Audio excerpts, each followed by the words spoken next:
তোমার সুখের মূল্য কতটা?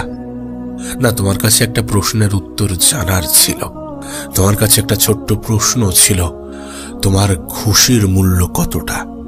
শুনতে খুবই অবাক লাগছে যে খুশির আবার মূল্য হয় নাকি, সুখের আবার মূল্য হয় নাকি। কিন্তু বিশ্বাস করো, সুখের মূল্য আছে, খুশির মূল্য হয়। এ পৃথিবীতে তুমি অনেক মানুষকে সামান্য 10 টাকার বিনিময়ে খুশি দিতে পারবে, সুখ দিতে পারবে, মুখে হাসি ফোটাতে পারবে। আবার এমনও মানুষ আছে যাদেরকে লাখ টাকা দিয়েও তাদের মুখে হাসি ফোটাতে ব্যর্থ হবে। তবে একটা কথা মনে করাতে চাই, কেন জানি না মনে হয় যে সুখে থাকাটা একটা অভ্যাস, একটা আর্ট। এ পৃথিবীতে অনেক মানুষ অনেক কিছু পাওয়ার পরেও সুখী হয় না, আবার অনেক মানুষ সামান্য কিছু পেয়েও সুখী হয়ে যায়। আসলে ভালো থাকাটাকে নিজের করতে হয়, অল্পতে ভালো থাকাটা শিখে নিতে হয়। এ পৃথিবীতে স্বল্প চাহিদার মানুষগুলো কেন জানি না সব থেকে বেশি মানসিক শান্তি অনুভব করে, সব থেকে বেশি মানসিক শান্তি উপভোগ করে। আর এই পৃথিবীতে বৃহৎ চাহিদার মানুষগুলো কেন জানি না একটু কষ্ট পেয়ে থাকে। জীবন নিয়ে জীবন থেকে অতিরিক্ত আশা রাখা মানুষগুলো কেন জানি না একটু কষ্ট পেয়ে থাকে। আসলে বিশ্বাস করি বা না করি, এটা বাস্তব, এটা সত্য যে মানুষের চাহিদার উপরে অনেক কিছু নির্ভর করে, মানুষের অতিরিক্ত আশার উপরেও অনেক কিছু নির্ভর করে। একজন মানুষের অতিরিক্ত আশা কতটা তার মন খারাপের কারণ হতে পারে, কতটা তার দুঃখের কারণ হতে পারে, কতটা তার হতাশার কারণ হতে পারে, কাশ যদি তোমাকে বোঝাতে পারতাম। দেখো, বড় স্বপ্ন দেখা আর বড় স্বপ্নের প্রতি অত্যাধিক আশা রাখার মধ্যে পার্থক্য আছে। বড় চিন্তা ভাবনা রাখা আর বড় চিন্তা ভাবনার কারণে অনেক বেশি আশা রাখা, এই দুটোর মধ্যে গুলিয়ে ফেলো না। অবশ্যই বড় স্বপ্ন দেখা উচিত, কিন্তু বড় স্বপ্ন এমনভাবে দেখা উচিত যেন সেটা পূরণ না হলে নিজেকে তুচ্ছ মনে না হয়। মানুষ অনেক সময় এমনটা করে, কোনো কিছু পূরণ না হওয়ায় নিজেকে ছোট মনে করতে শুরু করে, নিজেকে তুচ্ছ মনে করতে শুরু করে, নিজের যোগ্যতার উপরে হাজারো প্রশ্ন তোলে। কিন্তু বাস্তব তো এটাই যে একজন মানুষ জীবনের অনেক ক্ষেত্রে অনেক সময় অনেক ভুল সিদ্ধান্ত নিয়ে থাকে। আমরাও আমাদের জীবনে ভুল সিদ্ধান্ত নিয়ে থাকি। বাস্তবতাকে অ্যাকসেপ্ট করতে আমরা অস্বীকার করি যে একজন মানুষ সবকিছু করতে পারে না, একজন মানুষের হাতে সবকিছুর নিয়ন্ত্রণ থাকে না। হ্যাঁ, তবে এমনটা নয় যে আমরা কিছুই পারি না। প্রতিটা মানুষের মধ্যে ইউনিক কিছু আছে, আর সেই ইউনিক জিনিসটা সেই মানুষটার ক্ষমতাকে ব্যাখ্যা করে। এ পৃথিবীতে প্রত্যেকটা মানুষ সুখে থাকতে চায়, কিন্তু সুখে থাকা যে একটা অভ্যাস, একটা আর্ট, এটা স্বীকার করতে চায় না। বাস্তবতাটা এখানেই আটকে যায়। কেন জানি না একটু মিথ্যা মনে হয়। ভালো থাকাটাকে নিজের অভ্যাস বানিয়ে নেওয়াটা প্রয়োজনীয়, সুখে থাকাটাকে নিজের অভ্যাস বানিয়ে নেওয়াটা প্রয়োজনীয়। অভ্যাস বানাতে শুরু করো, জীবনের ছোট ছোট খুশিগুলোকে উপভোগ করতে শুরু করো।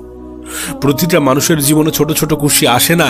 আমাদের জীবনে অনেক ছোট ছোট অ্যাচিভমেন্ট, অনেক ছোট ছোট আনন্দ প্রতি মুহূর্ত আসছে। সেই প্রতিটা মুহূর্তকে অনুভব করা উচিত। আমরা সেটা করতে চাই না, দুর্ভাগ্যবশত আমরা সেটা করতে জানি না। কারণ জীবনে আলাদাভাবে কখনো সুখ শান্তি আসে না। মানুষের জীবনে কখনো আলাদাভাবে সুখ শান্তি আসে না। কাজ করতে হবে, লড়াই করতে হবে, সমস্যার মোকাবেলা করতে হবে, এবং এগুলোর মধ্যেই নিজের খুশি, সুখ, শান্তি এগুলোকে অনুভব করতে হবে। আমার কাছে একটা সিম্পল ফান্ডা আছে। আমি একটা নীতিতে অনেক বেশি বিশ্বাস করি। আমি মনে করি যে কাজ যেহেতু করতে হবে, লড়াই যেহেতু করতে হবে, মেহনত যেহেতু করতে হবে, তাহলে কেননা সেটা সুখের সহিত করা যাক, কেননা সেটা আনন্দের সহিত করা যাক, কেননা সেটা একটু অন্যভাবে করা যাক। এ পৃথিবীর প্রত্যেকটা মানুষ না হয় নিজের কাজের জন্য টেনশন করছে, আমি না হয় নিজের কাজটাকে একটু খেলা মনে করে উপভোগ করি। অবশ্যই নিজের কাজটাকে খেলা মনে করাটা গুরুত্বপূর্ণ, কারণ যখন তুমি এটাকে খেলা, যখন তুমি এটাকে এনজয়, যখন তুমি এটাকে নিজের পছন্দের জিনিস করে নিতে পারবে, তখন এটা তোমাকে বোরিং করে তুলবে না, তখন এটা তোমার বিরক্তির কারণ হবে না, তখন এটা তোমাকে অতটা কষ্ট দেবে না। আমি মনে করি এই পৃথিবীতে কোনো কিছু ভালোভাবে করার জন্য সেটার প্রতি একটা ভালোবাসা তৈরি হওয়াটা প্রয়োজন। রিমেম্বার, এই পৃথিবীতে কোনো কিছু ভালোভাবে করার জন্য সেটার প্রতি একটা ভালোবাসা তৈরি হওয়াটা প্রয়োজন। ভালোবাসা তৈরি করো, ভালোবাসা তৈরি করার চেষ্টা করো, ভালোভাবে থাকাটা শিখে যাবে। আর মনে রেখো, জীবন তোমাকে অনেক কিছু শেখাবে। জীবনে এতটা পথ তো অতিক্রম করেছ, তোমার কি মনে হয় সুখ শান্তি এগুলো আমাদের জীবনে আলাদাভাবে আসে? আরে যদি এমনটা না হয় তাহলে কেন নিজের সুখ শান্তিটাকে অনুভব করবে না নিজের কর্মব্যস্ততার মাঝেও? আগেই বললাম, কাজ যেহেতু করতে হবে, মেহনত যেহেতু করতে হবে, চেষ্টা যেহেতু করতে হবে, পরিশ্রম যেহেতু করতে হবে, তাহলে হাসি মুখে করতে হবে। হাসি মুখে করা যাক, মুখের হাসিটা বজায় রাখা যাক, চিন্তা থেকে একটু মুক্ত থাকা যাক, কাজকে নিজের খেলা মনে করা যাক, নিজের কাজের মধ্যে একটা আনন্দ খোঁজার চেষ্টা করা যাক। আর নিজেকে ভালো রাখার জন্যে, খুশি রাখার জন্যে, সুখে রাখার জন্যে মানুষের থেকে অত্যাধিক আশা রাখার যে অভ্যাস সেটা ত্যাগ করা যাক। নিজের সুখের মূল্যটাকে কমানো যাক, নিজের শান্তির মূল্যটাকে কমানো যাক, নিজের মুখের হাসির মূল্যটাকে শূন্যে আনা যাক। জীবনের এক জটিল পর্যায়ে দাঁড়িয়ে আমার কেন জানি না মনে হয়েছিল যে পৃথিবীতে তারাই সব থেকে বেশি সফল যারা বিনা কারণে খুশিতে থাকতে পারে, যারা ছোট ছোট জিনিসের মধ্যেও আনন্দ খুঁজে পায়। সো যখন তুমি বিনা কারণেই খুশি হবে, বিনা কারণেই আনন্দে থাকতে পারবে, খুশিতে থাকতে পারবে, তখন তুমি ভালো থাকার সব থেকে সুন্দর অভ্যাসটা আয়ত্ত করতে পারবে। আমার মনে হয় যে ভালো থাকার জন্য বেশি কিছুর প্রয়োজন পড়ে না, বরং বেশি কিছুর আশা ত্যাগ করার প্রয়োজন পড়ে। ভালো থাকার জন্য অত কিছুর প্রয়োজন পড়ে না। তুমি দেখো না, এই পৃথিবীতে অনেক স্বল্প টাকা ইনকাম করে, দিনে হয়তোবা সেই টাকা ইনকাম করে না যেটা একজন মানুষের সামান্য সংসার চালানোর জন্য প্রয়োজন, কিন্তু সেই মানুষের মানসিক শান্তি হয়তোবা পৃথিবীর ধনী ব্যক্তিদের থেকেও বেশি। আমি অনেক রিক্সাওয়ালার মুখে, আমি অনেক অটোওয়ালার মুখে এমন হাসিও দেখেছি যেটা কখনো ফেক ছিল না, আবার অনেক কোটিপতির মুখেও ফেক হাসি দেখেছি। সো এ পৃথিবীতে ভালো থাকার জন্য যে অনেক কিছুর প্রয়োজন পড়ে তেমনটা কিন্তু নয়। এ পৃথিবীতে সেই মানুষ তত বেশি ভালো আছে যে তার চাহিদাকে সাজাতে পেরেছে, যে তার খুশির কারণটা খুঁজে পেয়েছে, যে তার অতিরিক্ত আশা ছেড়ে দিয়েছে। আর একটা কথা বলি, তুমি অন্যদেরকে বেশি দেখতে গেলে নিজের খুশিটাকে হারিয়ে ফেলবে। হ্যাঁ, তুমি অন্যদের দিকে বেশি তাকালে নিজেকে ভুলে যেতে শুরু করবে। কারণ অ্যাকর্ডিং টু হিউম্যান সাইকোলজি, মানুষ সবসময় তাদের দিকেই তাকাই যারা একটু ভালো পর্যায়ে আছে। হ্যাঁ, আমরা সবসময় তাদের দিকেই তাকাই যারা আমাদের থেকে একটু ভালো আছে। কিন্তু বিশ্বাস করো, এটা একজন মানুষকে কষ্ট দেয়, এটা একজন মানুষকে ছোট অনুভব করায়, এটা একজন মানুষকে অসুখী অনুভব করায়, এটা একজন মানুষের চিন্তা বাড়ায়, এটা একজন মানুষের আত্মসম্মানের উপরে সন্দেহ জাগায়। এটা হয়। আমি জানি না কিভাবে বললে, কেমন ভাবে বললে তুমি বিশ্বাস করবে, কিন্তু এটা বিশ্বাসযোগ্য, এটা সত্য। যখন তুমি দেখবে যে ওই মানুষটা অনেক ভালো আছে, এটা যাচাই না করে যখন তুমি এটা ভাববে যে ওই মানুষটা অনেক ভালো আছে, তাকে তো বাইরে থেকে দেখে এমনটাই মনে হচ্ছে, বিষয়টা তখন কেমন হয়ে দাঁড়াবে জানো? তখন বিষয়টা এমন হবে, নিজের মনে হবে যে আমি খারাপ আছি। কিন্তু এ পৃথিবীর প্রত্যেকটা মানুষের জীবন ভিন্ন, এ পৃথিবীর প্রত্যেকটা মানুষের গল্প একটু ভিন্ন ভিন্ন, প্রত্যেকটা মানুষের জীবনের সমস্যাও একটু ভিন্ন ভিন্ন। একটা মানুষের জীবনের সাথে অন্য মানুষের জীবনকে কখনো তুলনা করা যায় না, কখনো কল্পনা করা যায় না, কখনো এমনভাবে জাজ করা যায় না যে মানুষটা অনেক ভালো আছে। তার মনে কি আছে, সে কি প্রকাশ করছে আর সে কি গোপন করছে, সেটা কি তুমি জানো?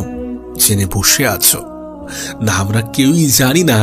সুতরাং কাউকে বাইরে থেকে দেখে এটা ভেবে নেওয়া উচিত নয়, অ্যাটলিস্ট এটা তো ভাবা উচিত নয় যে সে আমার থেকে ভালো আছে। আরে তুমি তোমার মতো আছো, উপরওয়ালা তোমাকে অনেক কিছু দিয়েছে যেগুলোর দিকে তোমার দৃষ্টি যায় না, তোমার আমার দৃষ্টি যায় সেটার দিকে যেটা আমাদের নেই, যেটা আমরা পেয়ে গেলে মনে করি যে আমরা সুখী হয়ে যাব, আমরা খুশি হয়ে যাব। আরে কিছু জিনিস দূর থেকেই সুন্দর, কেন এটা বোঝো না? যতদিন দূর থেকে দেখছো ততদিন ভালো মনে হবে, পেয়ে গেলেই অবহেলা করতে শুরু করবে। হয় না এমনটা? জীবনে অনেক জিনিস আমাদের কাছে খুবই মূল্যবান ছিল।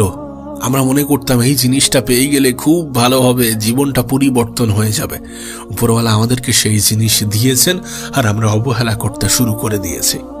সুতরাং এমনটা ভেবো না, কোনো কিছুর সাথে নিজের ভালো থাকাকে গুলিয়ে ফেলো না, যেটা পেয়ে গেলেই আমি ভালো থাকবো। হ্যাঁ, এগুলো জীবনের অংশ, টাকা পয়সা জীবনের অংশ, আনন্দ জীবনের অংশ, এনজয় জীবনের অংশ, এগুলো এক একটা জীবনের অংশ। কিন্তু ভালো থাকা যায় অল্প কিছুর মধ্যেও, ভালো থাকা যায় অনেক কিছু পেয়েও।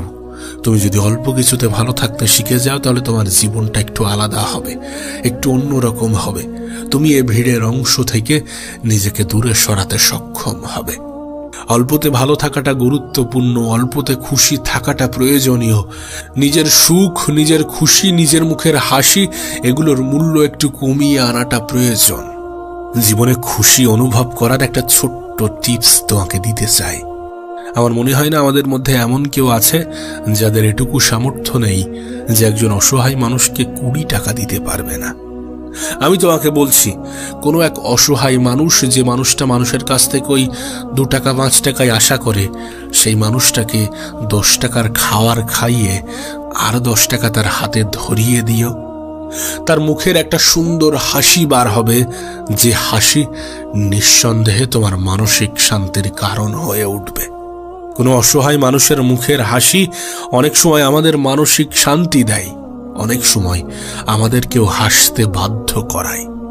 একটা কথা মনে রেখো, এ পৃথিবীতে কোনো কিছু নেওয়ার মধ্যে যতটা সুখ আছে, তার থেকে 1000 গুণ বেশি সুখ আছে কোনো কিছু দেওয়ার মধ্যে। কোনো অসহায় মানুষের পাশে দাঁড়িয়ে দেখো, একটা অন্যরকম মানসিক শান্তি পাবে, সত্যি কথা বলছি। এবং সেটার জন্য কোনো মূল্য নির্ধারণ করতে হয় না। যার যতটুকু সামর্থ্য, দান বলো, উপকার বলো, এগুলোর জন্য কোনো নির্দিষ্ট মূল্য নির্ধারণ করা হয় না। এগুলোর বিশেষত্ব তো এটাই যে এটার জন্য সঠিক কোনো মূল্য নেই, এটার জন্য সঠিক কোনো মূল্য নির্ধারণ করা নেই। আর এটাই আমাদেরকে মেসেজ দেয়, বার্তা দেয়, বোঝায় যে ভালো থাকার জন্য বেশি কিছুর প্রয়োজন নেই। আবারও বলছি, তোমার যতটুকু সামর্থ্য ততটুকু দিয়ে কিছু অসহায় মানুষের পাশে দাঁড়িয়ে দেখো, কোনো অসহায় মানুষকে সাহায্য করে দেখো। নিজের মনের মধ্যে একটা অন্যরকম উপলব্ধি তৈরি হবে। কারণটা ক্ষুদ্র হতে পারে, কারণটা ছোট হতে পারে, কিন্তু সেটা তোমাকে মানসিক শান্তি দেবে। আর নিজের খুশির, নিজের মুখের হাসির, নিজের সুখের মূল্য একটু কমিয়ে আনতে চেষ্টা করো, একটু কমিয়ে আনার চেষ্টা করো। অল্পতে খুশি থাকা, অল্পতে ভালো থাকাটাকে অভ্যাস বানিয়ে ফেলতে শুরু করো। আমি দেখেছি অল্পতে খুশি থাকা মানুষগুলোর জীবন অনেক সুন্দর হয়ে থাকে। দেখো, এটার মানে এটা নয় যে বড় স্বপ্ন দেখা যাবে না, এটার মানে এটা নয় যে বড় কিছু করার স্বপ্ন দেখা যাবে না। অবশ্যই দেখা উচিত, এবং সেটার সাথে একটা সঠিক, একটা নেক নিয়ত যুক্ত করা উচিত। বড় স্বপ্ন দেখো, কিন্তু হ্যাঁ, এটাও বেছে নিও, এটাও মেনে নিও যে এটা নাও হতে পারে। আর যদি না হয় তাহলে আমার জীবন ধ্বংস হয়ে যাবে না, আমার জীবন শেষ হয়ে যাবে না। যেখানে আমরা 25-এ হাল ছেড়ে দিচ্ছি, 30-এ হাল ছেড়ে দিচ্ছি, সেখানে অনেক মানুষ তার সফলতার যাত্রা 50 থেকে শুরু করছে, 45 থেকে শুরু করছে। তো কোনো কিছু পেলাম না, কোনো কিছু হারিয়ে ফেলেছি, তার মানে এমনটা নয় যে আমার জীবনটা শেষ হয়ে গিয়েছে। তার মানে এমনটা নয় যে আমার দ্বারা কিছু হবে না, আমি কিছু পারবো না, আমার যোগ্যতা নেই, আমার ক্ষমতা নেই। এর মানে মোটেই এমনটা নয়। জীবনকে কেন এত জটিল বানাচ্ছ? আমরা কেনই বা এত জীবনকে জটিল বানাচ্ছি? জানি সংক্ষিপ্ত জীবন, অল্প সংখ্যক দিনই তো পৃথিবীতে আছি। জীবনটাকে জীবনের মতোই চলতে দেওয়া উচিত। যতটা কম ইন্টারফেয়ার করা যায় ততটাই ভালো থাকা যায়। যদি খারাপ কিছু হয় সেটাকে অ্যাকসেপ্ট করতে শুরু করো, যদি ভালো কিছু হয় সেটাকে উপভোগ করতে শুরু করো। আর জীবনটাকে বোরিং বানিও না এটা ভেবে যে আমার জীবনের সমস্যা আর সমস্যা। প্রতিটা মানুষের জীবনেই সমস্যা আছে, সমস্যা ছাড়া কি জীবন হয় নাকি? কিন্তু এই সমস্যার মধ্যেও অনেকে আনন্দ খুঁজে থাকে, অনেকে জীবনটাকে অনুভব করে, উপভোগ করে, অনেকে জীবনটাকে সুন্দর করার জন্যে আলাদাভাবে আনন্দ করার সময় বার করে না, বরং নিজের কাজের মধ্যেই আনন্দ করে থাকে। নিজেকে ভালো রাখার আলাদাভাবে চেষ্টা করে না, বরং প্রতিটা দিনকে উপভোগ করে নিজেকে ভালো রাখতে শুরু করে।